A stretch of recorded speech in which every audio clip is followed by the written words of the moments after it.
Ang susunod na programa ay rated PG. Ito ay nangangailangan ng patnubay at gabay ng magulang para sa mga batang manonood. May bago na namang plano ang mag-amang Eric at Justin para mapaikot ng gusto si Giselle at mapadali ang masama nilang binabalak na pabagsakin si Giselle at ang Apex. Wala namang kamalay-malay si Giselle na nagpapanggap lang pala na mabait sa kanya si Eric para makuha ng buong-buo ang tiwala niya at para hindi siya pagdudahan ni Giselle. Kaya laking gulat ni Justin nang pagalitan siya ni Eric sa harapan mismo ni Giselle dahil para kay Justin napahiya siya, yun pala may naisip na plano ang tatay niya. Kailangan pagkatiwalaan ni Giselle si Eric kaya pinakita niya na wala siyang kinakampihan nang sa gayon madali na lang niya mapapasunod si Giselle dahil buo na ang tiwala niya.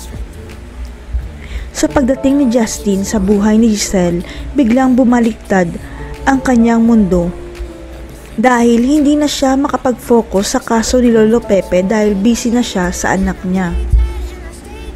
Ipinangako kasi ni Giselle na gagawin niya ang lahat ng paraan para patawarin siya ni Justin at para magkasundo na silang dalawa at makabawi na siya sa anak niya.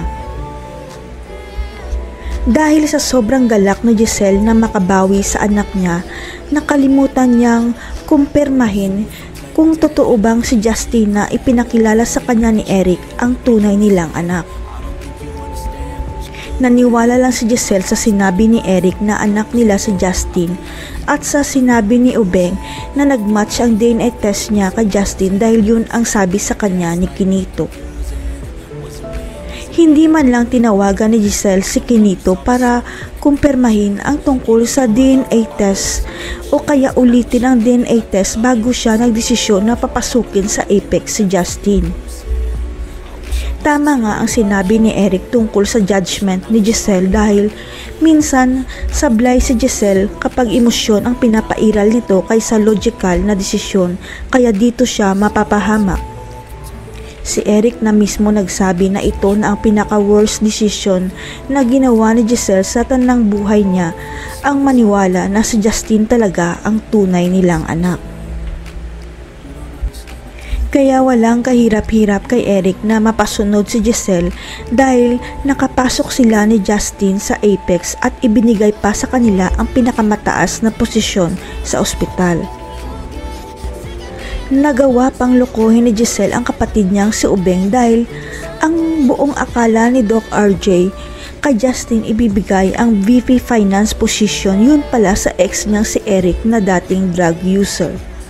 Ang hindi alam ni Eric, bistado na ni Kinito ang plano niya dahil nalaman ni Kinito na peke pa lang ang DNA test result ni Justin at Giselle kaya siya natagalan sa Amerika.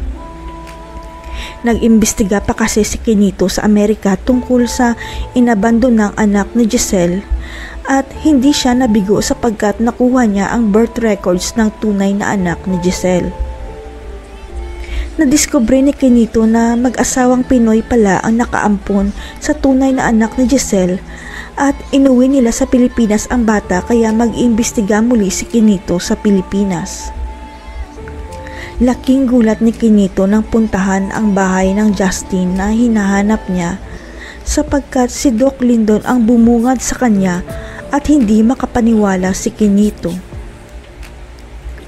Kaya hindi na nagpaligoy-ligoy pa si Kinito at gumawa siya ng paraan para makakuha ng DNA sample kay Lindon at 100% na kumpirma niya na siya pala ang tunay na Justin. Si Kinito kaya ang magbubunyag kay Giselle na si Lindon pala ang tunay na Justin? Lilipat na kaya si Lindon sa Apex dahil siya ang tunay na tagapagmana ni Giselle? Abangan.